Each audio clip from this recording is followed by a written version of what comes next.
Sydney, the land down under, a place where people can almost speak English. Its rugged nature will leave you awe-inspired, but this trip is often overlooked because of the long distance between the hemispheres. So is it worth the long haul? My name is Ricky Moreno, and I'm going to show you the most popular tourist attractions in the city and all the reasons why I love Sydney. We love Sydney! We love Sydney! Welcome to Sydney. So when you arrive at the airport, you have two main options to get into downtown. The first one's right here. It's the Airport Link train, and it costs about 18 Australian dollars, which is pretty expensive, but it'll get you there in 15 minutes. The other option is if you have more than two people, it might make more sense to take an Uber or a taxi, and that'll cost 45 Australian dollars or so. Okay.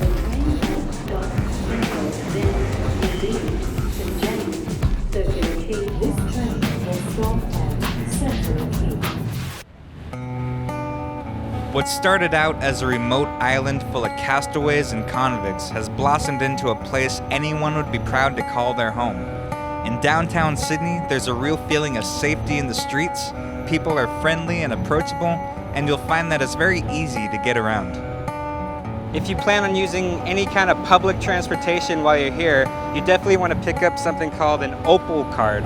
It's Sydney's new tap-on, tap-off system where you can add money to it and use it for buses, ferries, trains, pretty much everything here in Sydney.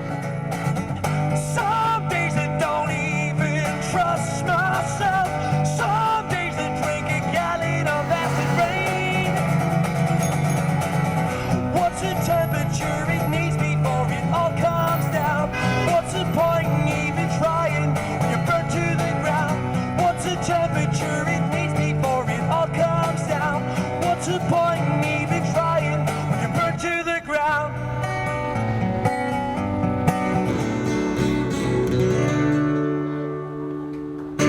Thanks very much.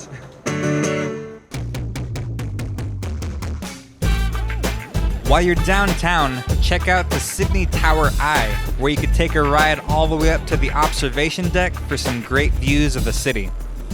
How can I help you? Hi, how much is one ticket just to go to the observation tower? That's $26.50. $26.50? Okay, I'll have one ticket.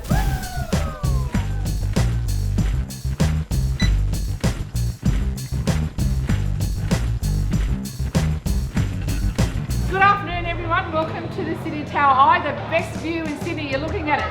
Woo!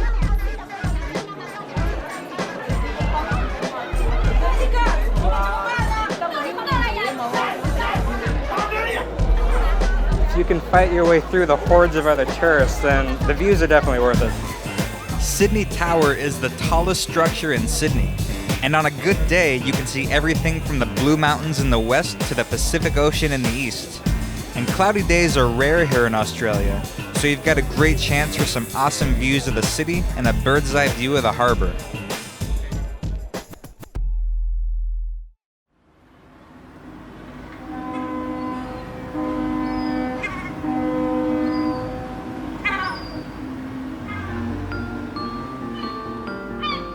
Sydney Harbour, the envy of all other harbours around the world. You can easily spend the majority of your trip here and leave with a great experience. It's home to Sydney's most famous attractions, the Harbour Bridge and the Opera House. And at the center of it all is the Circular Quay, a bustling promenade connecting the two that's alive with street performers, shops, and restaurants. The Circular Quay is like a powerful magnet that draws in both tourists and locals, not only for these beautiful views of the harbor, but it's also the perfect place to take a stroll or just hang out in a restaurant and people watch. It's the heartbeat of the city. Let's see the world, you and me. Let's see the world like no one ever has seen before. Let's find what we've been missing this whole time. Jump on a plane and fly away. Jump on a plane, call your mama and say goodbye. We'll send a postcard home from Australia. Climbing to the top of Harbor Bridge is something I've always wanted to do, and it does look really fun. You can see people scaling the top up there, but when I found out it costs over $200 to take that tour,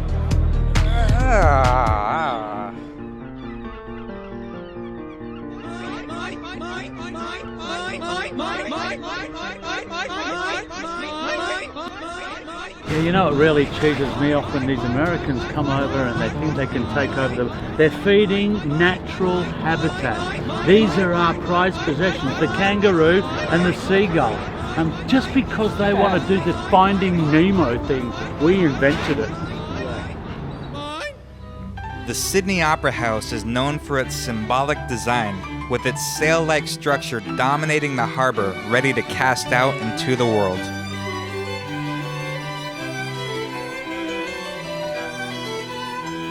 let's see if I can find an escalator.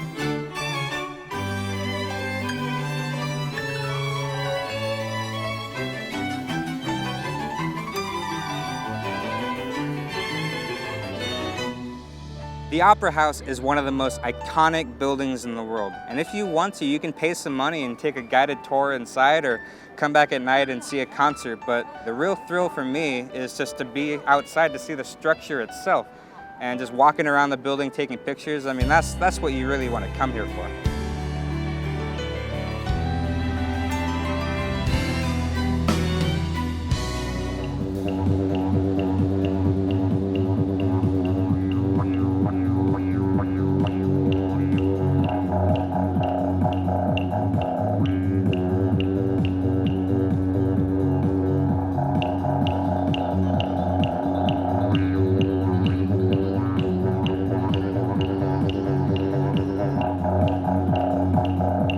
One of my favorite experiences here is at a place called Featherdale Wildlife Park. It's where all your dreams of playing with koalas and kangaroos can come true, and it's only a 45-minute train from central Sydney.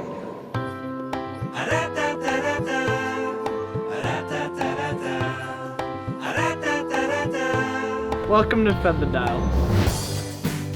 Many people have become familiar with Australia through nature and wildlife shows.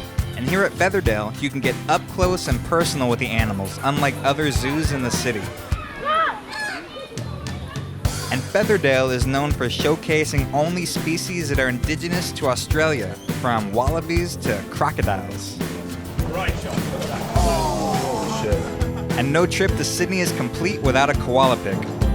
So this is Duke, and Duke's doing what koalas do best. They sleep 18 to 20 hours a day. You're welcome to have a pat, and they do bite and scratch extremely hard. So despite the cute, cuddly appearance, there are some rather large teeth and claws in there. You have plenty of options when you come to Sydney if you want to see animals, but I don't think anything compares to Featherdale Wildlife Park, because here is way more interactive, and you could play with the kangaroos and pet the koalas. And I think it's one of the coolest experiences you could ever have.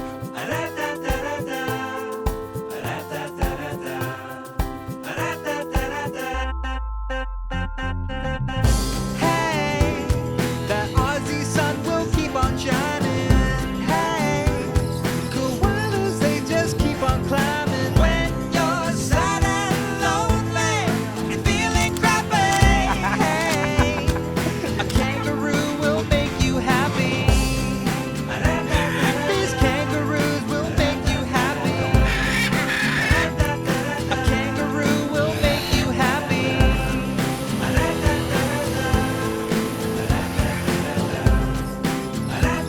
You gotta do what makes you happy.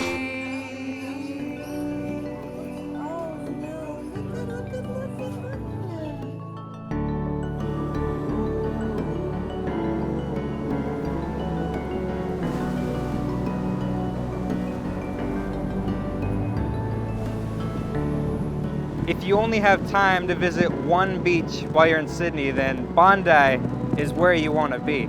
It has awesome views, huge waves, and it's where people come to be seen. And believe me, there's a lot to see.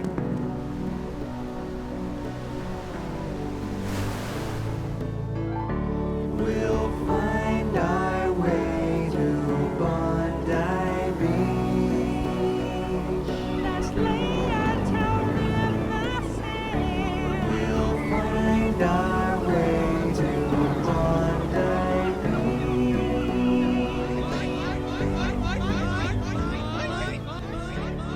beaches here can get really crowded, which can be a bad thing if you just come and relax. But it also can be a good thing if you like boobies and butts. G'day, welcome to Bondi Beach.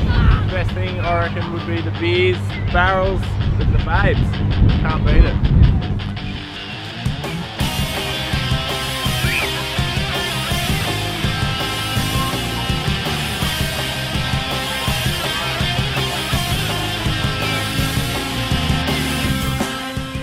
With great weather year-round and miles of coastline, it's no surprise that Sydney has a thriving beach culture.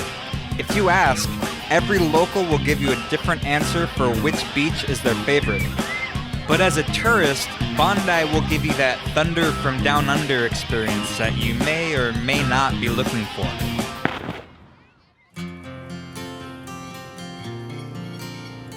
The Royal Botanic Garden is a tranquil haven where people come to breathe in fresh air and get in touch with nature for a little while, all while being in the heart of Sydney.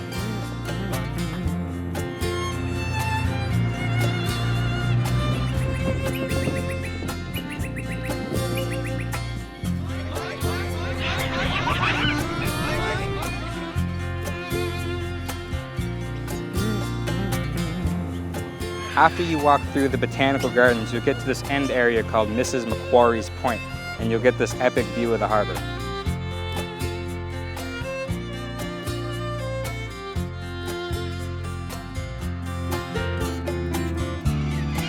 The gardens are home to many species of plants and animals, but the biggest hit with the visitors are the flocks of wild cockatoos that gather here.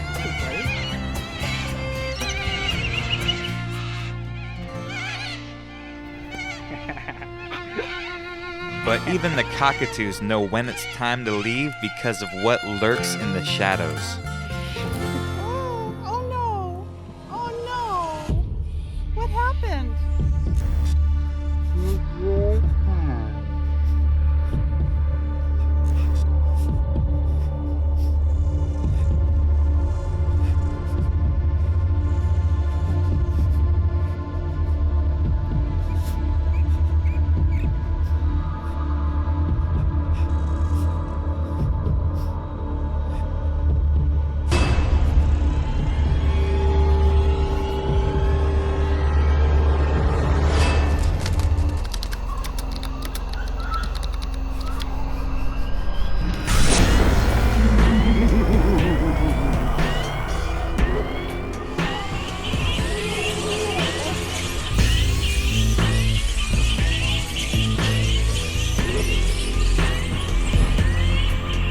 Hyde Park, dusk. Right here in central Sydney. If you come when the sun goes down, you're gonna see Australia's mega bat called the grey-headed flying fox. It's a 3.5-foot wingspan. Oh my God. There have been many unsuccessful attempts to relocate the huge colonies of bats away from the city. Gray-headed flying foxes are considered a noisy and smelly nuisance that are sadly destroying century-old trees. But don't worry, since they only eat fruit, these bats won't turn you into a vampire or try to suck your blood. It's a thrilling sight to witness while they're still swarming the park, but they can definitely creep you out. Well, they're just bats. It's no big deal, man. They're just bats.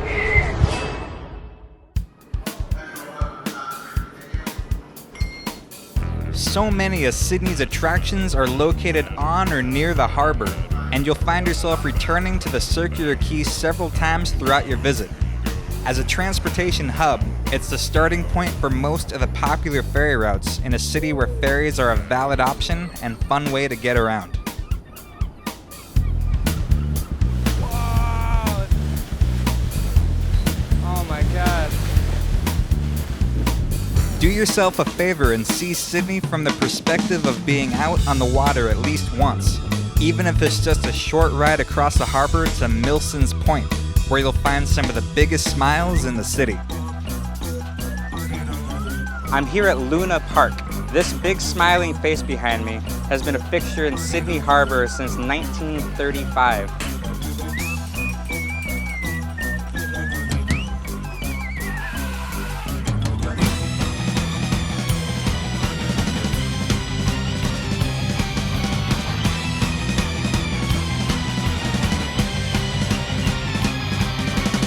So I thought, what better place to try one of Australia's favorite foods than right here at Luna Park? Vegemite. So both of these things have been a part of children's lives growing up in Sydney since for almost 100 years now. And Vegemite, it's a pretty strange food. It's yeast extract and vegetables, and you could really only find it in Australia. So I'm told the trick is to use it very sparingly. And I'm gonna just spread a little bit on a cracker. It doesn't smell bad. It smells pretty good, actually. Here we go.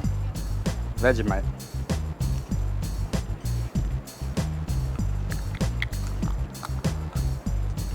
It's really salty. It's really salty, but it's not that bad. Ah, here, throw me a beer. Traveling to the opposite side of the world has become so easy, and the city is truly unlike any other.